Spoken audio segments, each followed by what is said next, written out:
This week on the Erotic Awakening Podcast, episode 739, Self-Collaring with Ruby and the National Coalition for Sexual Freedom.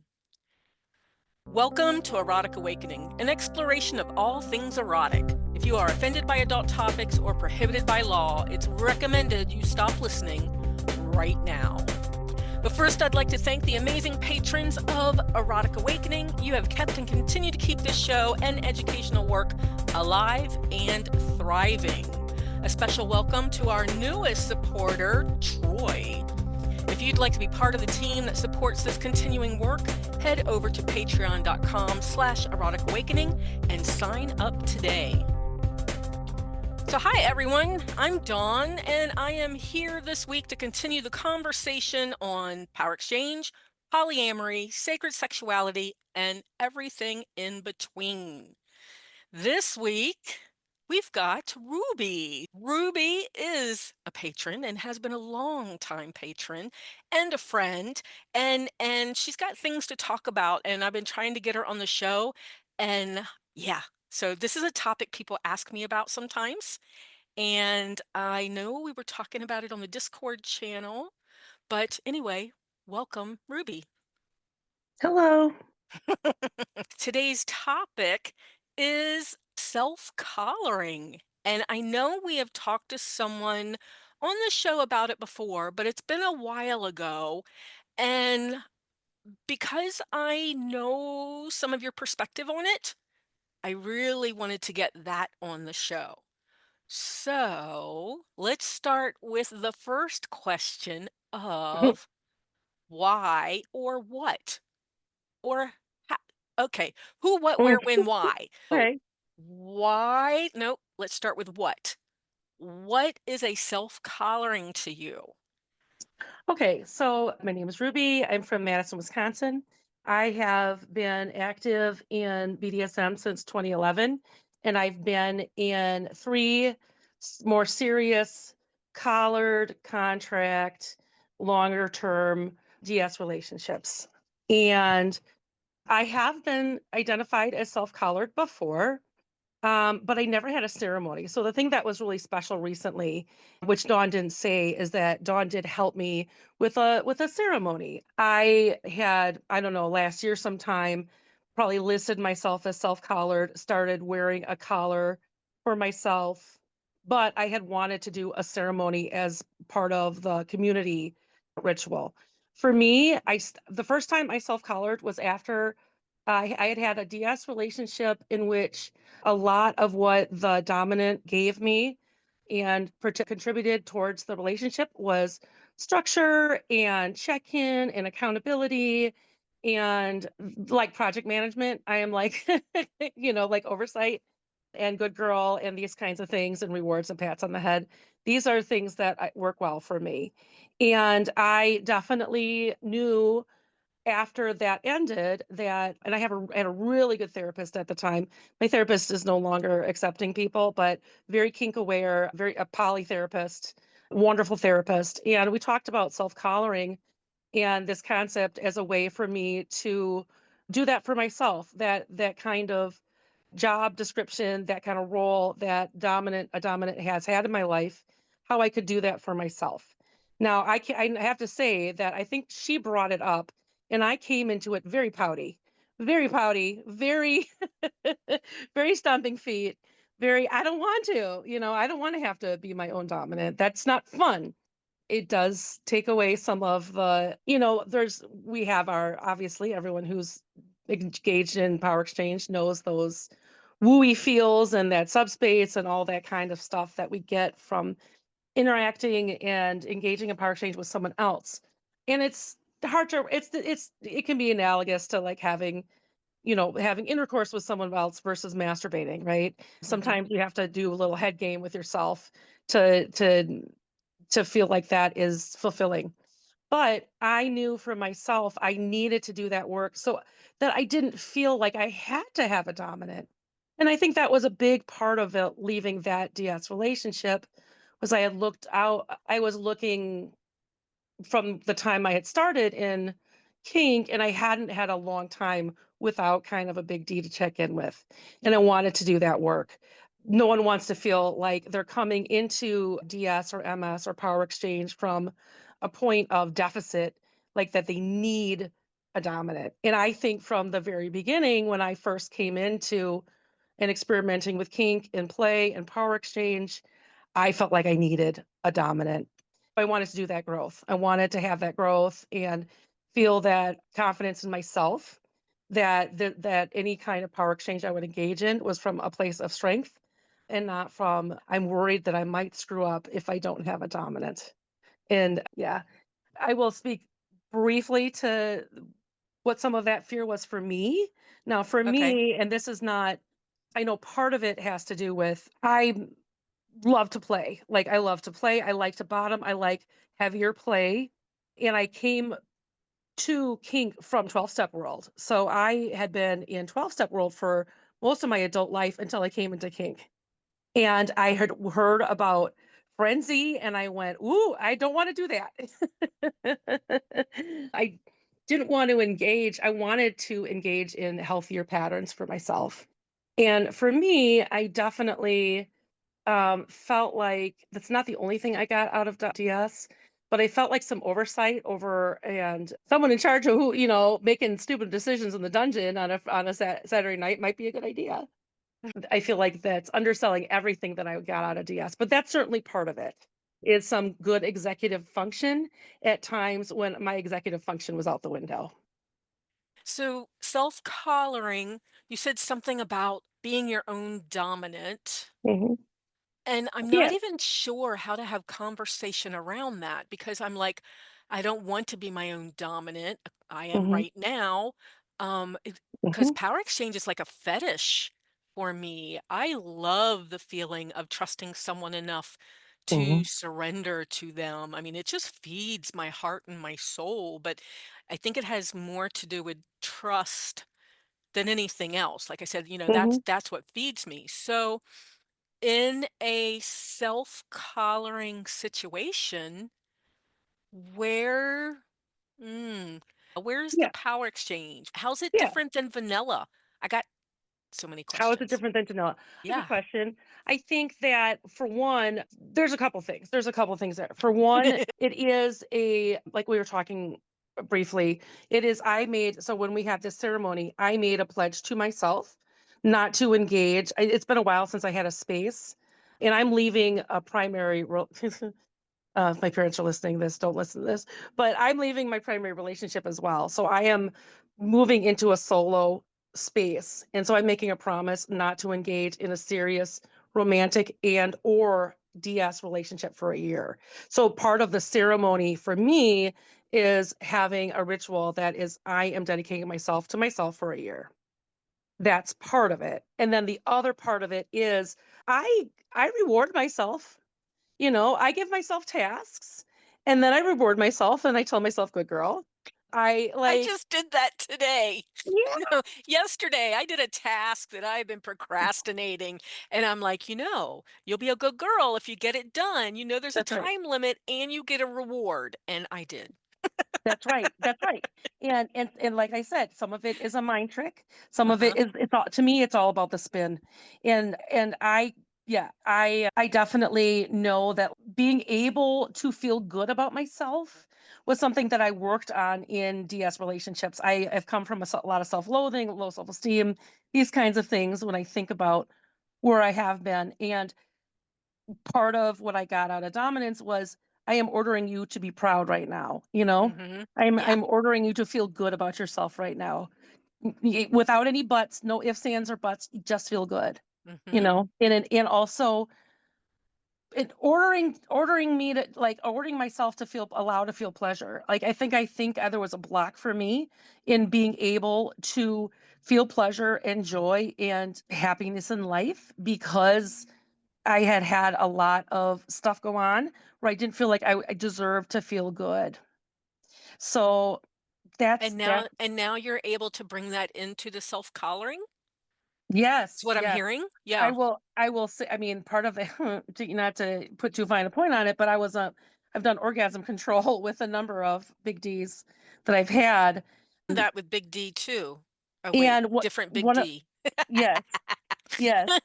Yes, but what when we talked in that group that we had, which is reclaiming, reclaiming if you do like power exchange with orgasm control, sometimes it can be hard to allow yourself to feel pleasure without someone else wanting you to have that.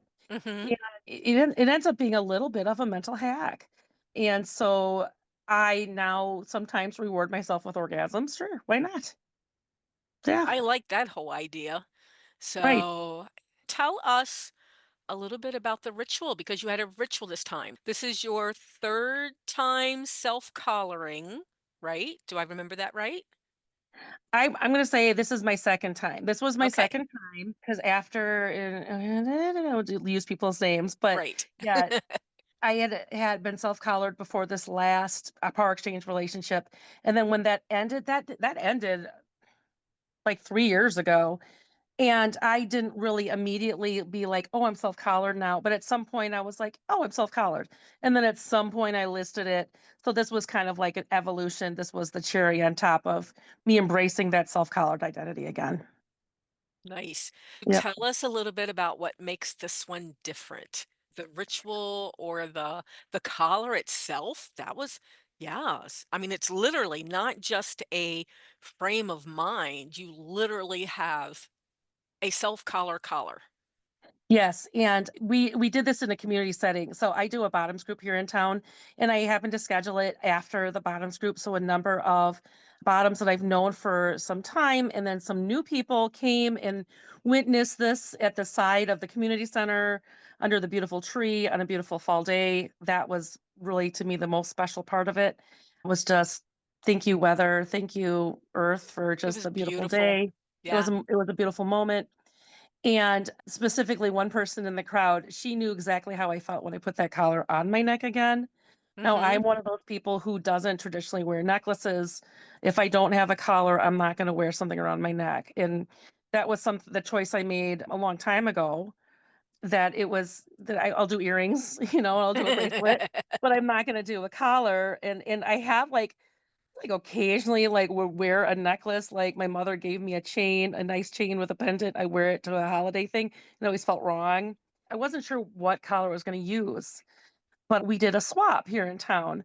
We raised money for the local queer center for their safer sex supplies, did a swap, it was great, whatever, but someone actually had brought that collar to the swap, and I went, "Oh, oh, can I have this?" Because and it's metal. It's not the exact same style as I'd have before, it's different enough. I like metal. I like the heaviness. I like something heavy around my neck, Mhm. and it was different Same. enough. Yeah. Mhm. Yeah. Yep. So with this one, you did the ritual, like you said. Oh my gosh. I came to the bottoms group where the topic was, do you remember the It wording of the was it was topic? definitely related to the ceremony. It's regaining your sense of self after power exchange ends. Right. So that was the topic. So you had a new person in there. So that's the topic, regaining yourself after power exchange ends. And then they stayed to watch the self-collaring ceremony. So their Yep. first thing ever, kink related, they sat in on power exchange ending and some of the things Yeah. that I had to say Yeah. and some other Yeah. people that had been through Yeah. endings. And then they got to witness a self-collaring ceremony. Yeah. So, how cool is that? They were like, oh, I think they knew how lucky they were to see stuff like that. Because I explained it to Yeah. them. These are not Yeah. normal things that are talked about or done. But the ritual, you asked me to officiate it sort of thing, Mhm. to like bring in my high priestess power and Right. do the stuff. So there was an altar, there was me and you smudging. Yes. There was, oh, I anointed you. So Yes. there was oil involved and There stones was a candle. involved. Yep, we There was tried a we tried spiritual to have a candle, a candle. spiritual flame. A spiritual flame, yes. And the wind was not cooperating on Mhm. that. But and And a then bell, what's that? and a Oh, the bell. bell. Right. So I brought my bell, which has been with me forever.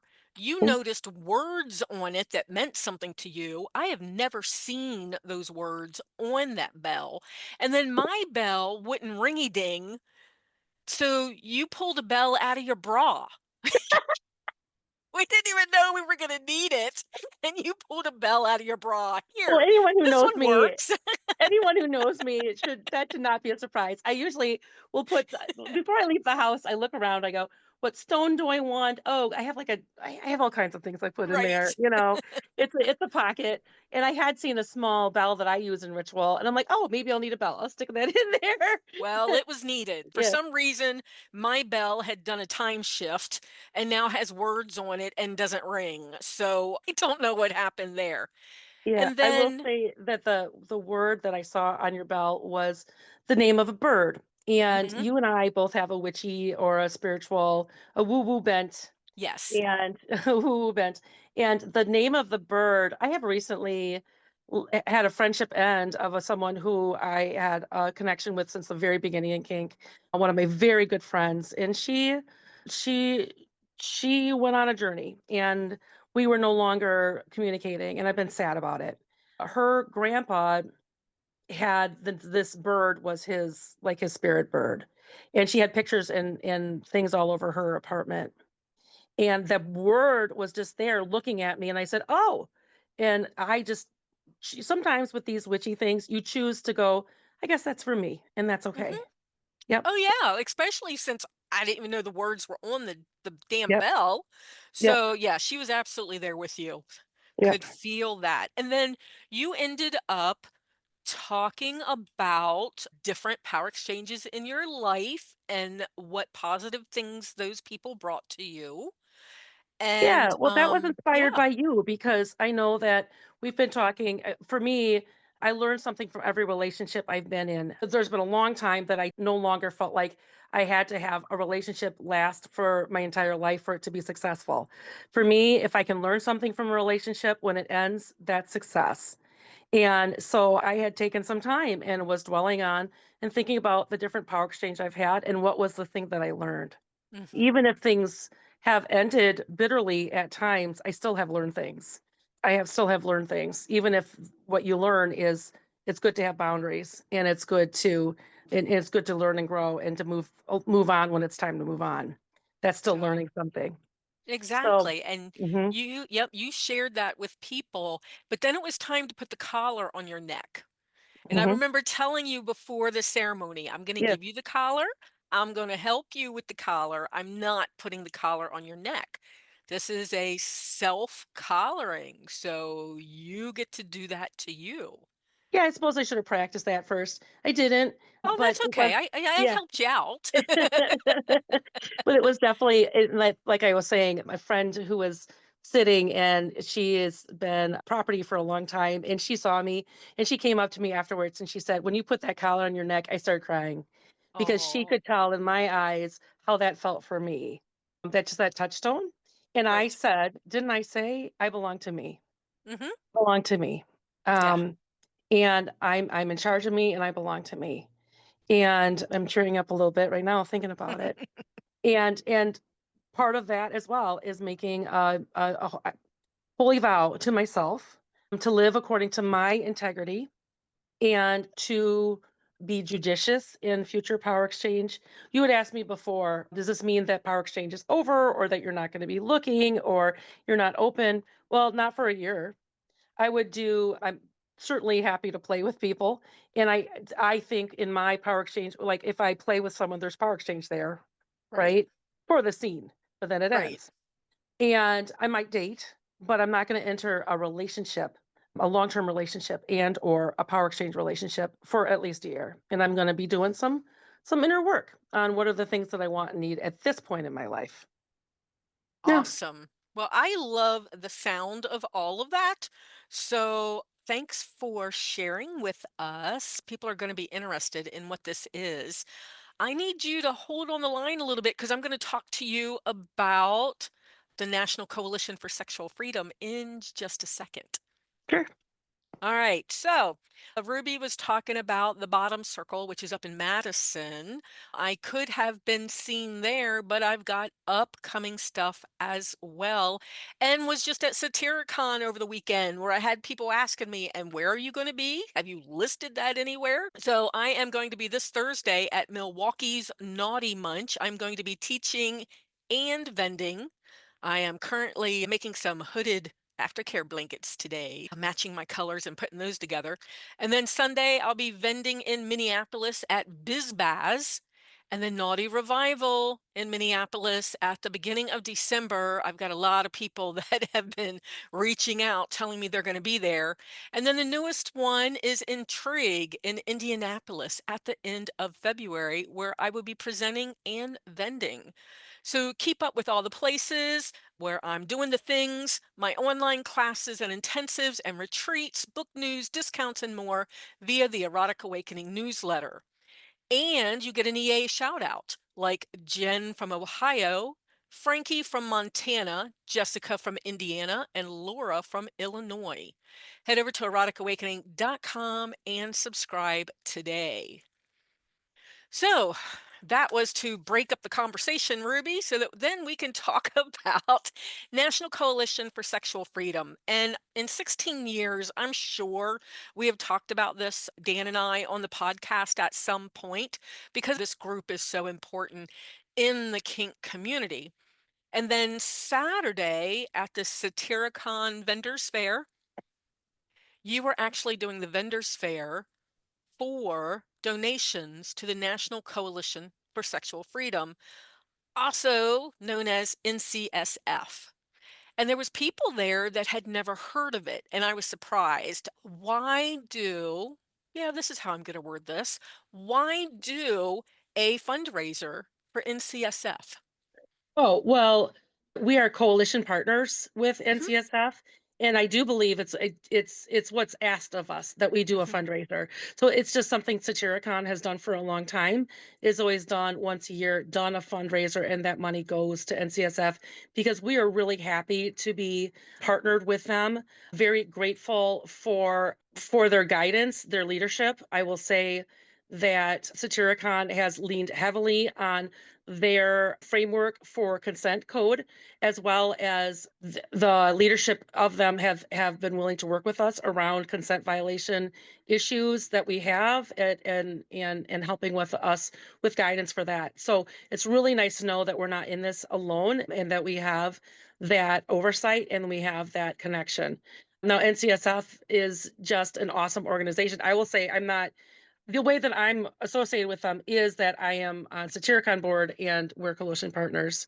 But for a long time, I think I first saw them tabling at a Mantown King Fest a long time ago. And we always we have lots of flyers that they have. There's brochures that they have. They do a lot of education around consent. They do education and work around making sure sadism, masochism are not seen as mental illnesses anymore. I Right. know that That one we're was a long big. way down the road, and I happen to work in mental health, and I have given those brochures to coworkers because that is still in people's minds sometimes. They also have a whole bunch of postcards and flyers on consent. Consent counts is their initiative around consent. If you go to the website ncsfreedom.org in the drop down menu, you can see consent counts. They've got a whole bunch of materials there. If you're part of an organization and you want to work on your consent code, go there. They have some framework that you can use. They have already done a lot of the work. I know at the Columbus Space in Columbus, Ohio, we Mhm. actually did a consent con that had them involved in CSF, so very important to them. But I'm actually on their website right now, and like you said, it's ncsfreedom.org. And the stuff that they have scrolling across the screen right now, this is great stuff. They have an article on mentors don't play with their mentees. Oh, yeah. They That's a good have one. they have a choking survey Mhm. because they're trying to get out there how dangerous choking is. And I am actually, we should have a whole show on this because I'm actually seeing choking being presented on like vanilla TV as a way to Mhm. spice up your sex life. And Oh, they're yeah. not covering how deadly, anyway, my soapbox, how deadly it can be, Right. Risk e- aware. even But though, if you don't right, know that risk language, aware. then risk aware. Right. The two other things that NCSF does that I always tell people about, one is if you or someone you know loses a job or is in a court True. battle around parenting and needs a lawyer, they have a list of lawyers that can help in these kind if you're being discriminated against because of your kink status. And I know someone who used a lawyer through them. And there's also a Kinky and Poly directory. No, no, that's not right. Yeah, no, KAP, it's Kinky Kink Aware Professionals, Kinkaware CAP. Professionals. Thank you. Thank you. Mhm. Kinkaware Professionals. It's a directory of professionals, a lot of therapists, right? Uh-huh. And do they cover other categories? I should know this. I am looking right now. I mean, God, they got so much research and stuff in here. Let me see if my name is in here because I used to be on this list as a Reiki Sure. practitioner. And Bellet Dawn Healing. I am on here Look as at that. trauma informed certified hypnotherapist and personal transformation coach. Yeah. So when So, I've had yay. people come to me and say, "How can I find a kink aware therapist?" One of the places that we look is we can go on there and drop down and find someone who has some awareness of kink. It's tiring when you have to educate your therapist. That's Right, it can be right. done, and yes, they might be open-minded, but it's tiring. So it's nice if they've done some work first. So much on here. I mean, I could literally come up with so many shows on here. Oh, it even mentions Columbus. There's an article on here that says Columbus or bust. Oh, come back. It scrolls. Amidst feelings of betrayal and hope, Cleveland's leather annual weekend, Claw, leaves its namesake city. And I know I've got Columbus people that have been talking about Claw coming to town and things like that. So all this Interesting. stuff is making it. Yeah, Charleston Swingers Club faces cease and desist order amid zoning violations. They keep their eye on the legalities of things. And Absolutely. so because a lot of what we do is not legal, and Right. you people should know that. I think because of how especially I live in Madison, Wisconsin, and we are a very kink-friendly city. People are not shy necessarily about the things we do. If they happen in public nightclubs and things like this, things are listed on Facebook. So it's easy to forget that a lot of what we're engaging in, if you want to fine tune it, and you should know of the things that you're doing, whether or not those things are actually legal. Right. So, And it's yep, going to be different per region. Like that's right. in some regions, sex at dungeons is not legal. In Columbus, kink is legal, sex is legal as long as you don't break skin. Once you break Oh, oh, skin, oh, now you're in the illegal category. Whereas oh. if you go to Orlando, sex in the dungeon is illegal, but you can do all the blood play you want. So know your laws, right? Right, right. Yep. Anyway, so National Coalition for Sexual Freedom, very important to us in the kink world, especially if you're having legal battles, if you want to give information to your therapist, if, anything like that, all that information, And they've been doing I this would for say, I years. think that if you are a part of an organization, you want to have some of these brochures or postcards that are there. I think you can order them right from that website. I don't think there's a cost. I don't, they Okay. might cap it up at like 10 or something per order, but there's not a cost. There's bilingual. Mhm. Those are all available. And I love having those to be able to give to people. Yes, and a lot of events are, what word did you use, Ruby? What are you guys, affiliates? Oh, coalition partners, coalition Coalition partners. partners. So a I lot of believe we events have and groups. a yearly fee that's not absorbent, and then we are asked to do a fundraiser for them. Right. And then we always have their stuff.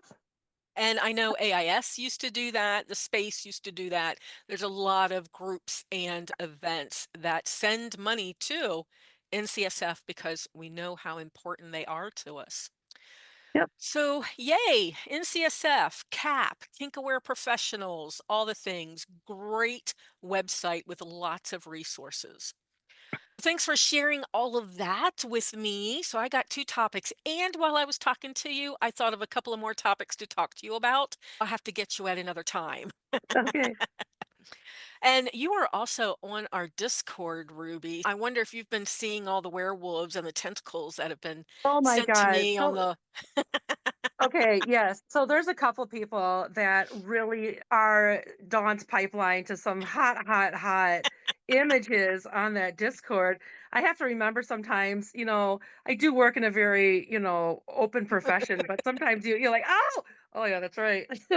That um, channel is called Not Safe for Work, no, and it is for patrons only, so it doesn't go out that's to the right. public. That's right. But But they man, keep there's you, some hot stuff. they keep you They in, keep me fed. they keep Yes. you fed, they keep you blushing. They Yes, keep they me keep me fed blushing. with self-touching fodder. Oh Let's put my, it that yes, way. yes, Masturbation fodder. Yes. yes. Thank you to Trevere and Enigma and Minotaurus and all the ones keeping me fed. You can send me stuff as well if you want. Anyone out there, either join the Discord or I can be found as Dawn_Awakening or Erotic_Awakening on Fetlife, Erotic Awakening on Instagram, EA Podcast Dawn. They had to make it difficult on TikTok, or just email me at dawn@eroticawakening.com.